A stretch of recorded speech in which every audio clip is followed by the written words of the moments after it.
Well, I plead guilty to being a little more conservative with the cash than other people, but I think that's all right. We could have put all the money into a lot of securities that would have done better than the S&P with 20/20 hindsight. Remember, we had all that extra cash all that period if something had come along in the way of opportunities and so on. I don't think it's a sin to be a little strong on cash when you're as big a company as we are. We don't have to. I watched Harvard use the last ounce of their cash, including all their prepaid tuition from the parents, and plunge it into the market at exactly the wrong moment and make a lot of forward commitments to private equity. And they suffered like 2 or 3 years of absolute agony. We don't want to be like Harvard. Plus timber and a whole bunch of things. What? I mean, plus timber and Yeah. We're not going to change. No.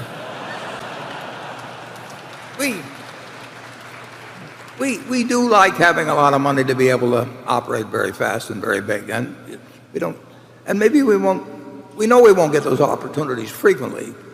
I don't think.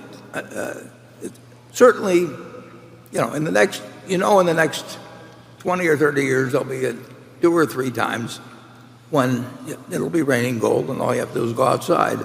But we don't know when they will happen, and we have a lot of money to commit. And I would say that if you told me I had to either carry short-term treasury bills or have index funds and just let that money be invested in American generally, I would take the index funds. But we still have hopes. And the one thing you should very definitely understand about Berkshire is that we run the business in a way that we think is consistent with serving shareholders who have virtually all of their net worth in Berkshire. I happen to be in that position myself, but I would do it that way under any circumstances. We have a lot of people who trust us, who really have disproportionate amounts of Berkshire compared to their net worth if you were to follow standard investment procedures. And we want to make money for everybody, but we want to make very, very sure that we don't lose permanently money for anybody that buys our stock somewhere around intrinsic business value to begin with. We just have an aversion to having 1 million plus shareholders, maybe as many as 2 million, and having a lot of them ever really lose money if they're willing to stay with us for a while. And we know how people behave when the world generally is upset, and they want to be with something. I think they want to be with something that they feel is like the Rock of Gibraltar, and we have a real disposition toward that group. We'd love to put more money into the UK. I mean, if I get a call tomorrow and somebody says, I've got an X billion-dollar pound company that I think might make sense for you to own and that I would like to actually have as part of Berkshire, I'll get on the plane and be over there. But they'll have to tell me what their price ideas are and what it's earning. So I'm not interested in going over and talking about it and pricing it for them and then not making a deal. We like to make deals when we actually get into action. We're hoping for it, and we're hoping for a deal in the UK or in Europe, no matter how Brexit comes out. I think I'm not an Englishman, but I have the feeling it was a mistake to vote to leave. But it doesn't destroy my appetite in the least for making a very large acquisition in the UK. Charlie? Well, all my ancestors came from Northern Europe, so I'm very partial to the place. On the other hand, if you ask me how I would vote on Brexit if I lived in Britain, I don't even know. It just strikes me as a horrible problem. And I'm glad it's theirs, not mine. But if I called you tomorrow and said we had a deal in UK, you'd tell me I would go in a minute. Yeah. Yeah, Or you tell me those are my kind of people. I understand them. Yeah. Okay, Greg.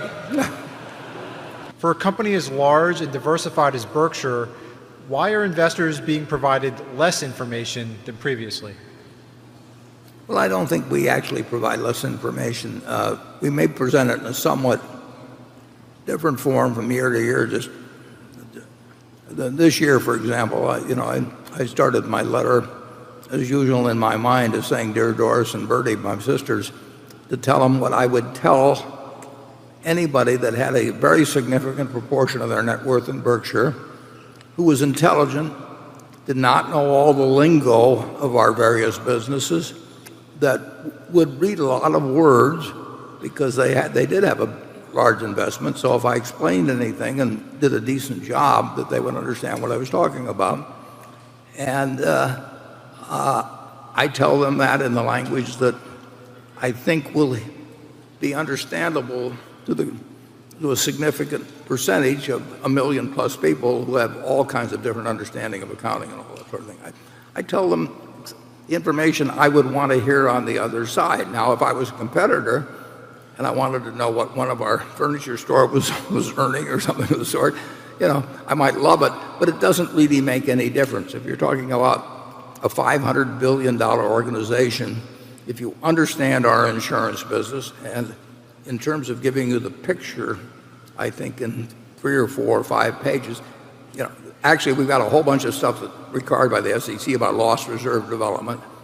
I think you can write a 300-page report that gives a whole lot less information than a 50-page report, and you lose people. So I try to tell them, like I say, in my mind it's my sisters.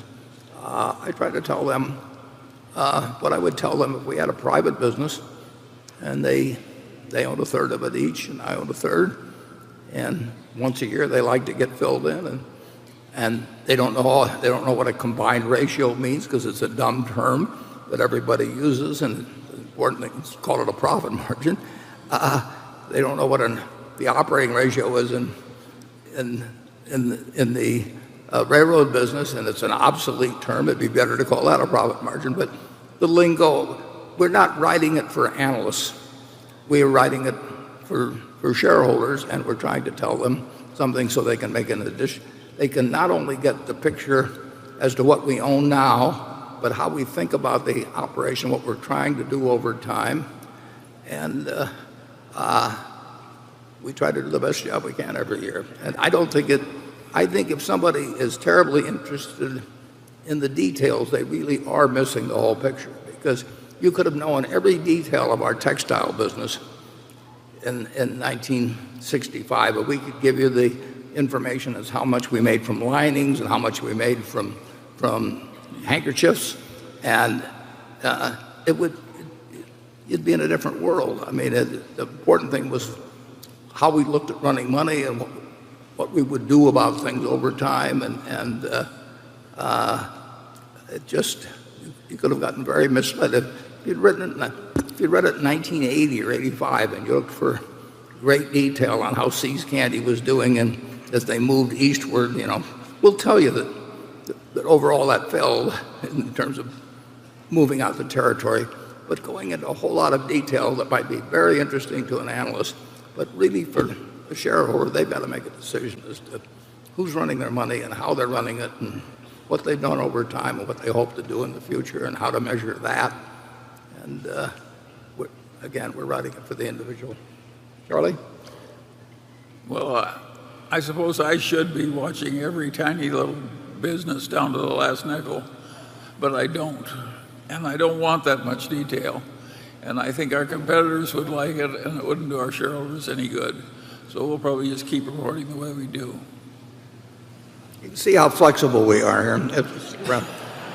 Last week, China announced 12 new measures on further opening up the financial industry. All these measures will allow more invested institutions to enter into Chinese financial market and to ensure the policies of foreign investment to be consistent with those of domestic investment. What do you think about these new measures? Do you believe the foreign financial institutions will have more pricing power over the Chinese stock markets in the future? Do you have any plans to set up a company in China? If so, what time? Thank you. Well, we've got one now. Dairy Queen is all over China. And it's working fine. And we didn't wait for new laws. We did it under the old laws. But we're not that big net in China, right, Warren?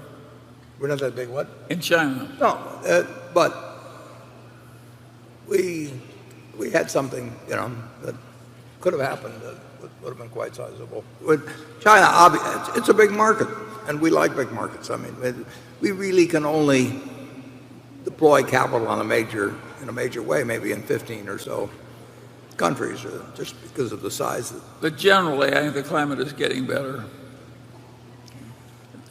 It really makes sense for the two countries to get along.